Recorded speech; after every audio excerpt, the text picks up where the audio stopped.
কবরস্থানের উপরে মসজিদ করা যাবে? একটু জোরে বলেন।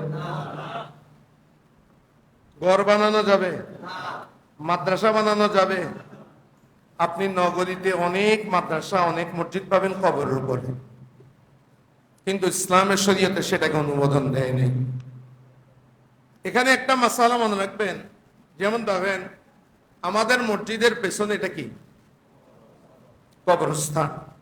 মসজিদে জায়গা হচ্ছে না, ওই জায়গাটা আমাকে নিতেই হচ্ছে, কিন্তু সেখানে তো কবর আছে। তখন সেটাকে মসজিদ কিভাবে বানাবেন? তখন একটা সূরত আছে, সেটা হচ্ছে কি, কবর থেকে ফিলার দিবে,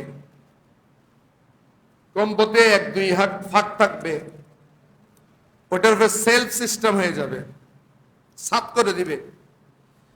কবর থেকে ওই ছাদের দূরত্ব থাকবে, গ্যাপ থাকবে, ওই গ্যাপের উপরে পার্টিশন দিয়ে, যেমন 2তলাতে 3তলাতে পড়েন সেইভাবে নামাজ পড়া যাবে। এটা হলো ওজরের কারণে।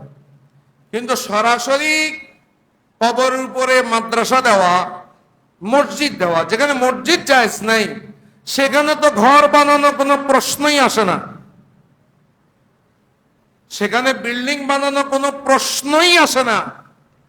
আমাদের আশেপাশে একটু চোখ বিলালে দেখবেন অনেক বুজুর্গ ব্যক্তি, আপনারা তাকে বুজুর্গ বলেন, মাদ্রাসা বানাইছে কবরস্থানের উপর।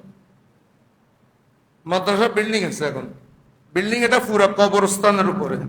উনি জীবিত থাকা অবস্থায় ওনার সামনে এগুলো আমি বলেছিলাম, জবাব দিতে পারেনি,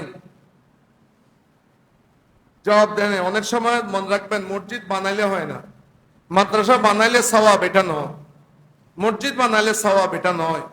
মসজিদকে মসজিদের সম্মানে বানাইতে হবে। 2 ভাই ঝগড়া বেঁধেছেন, এটা আমার আলোচনার বিষয় না, বলে দিচ্ছি।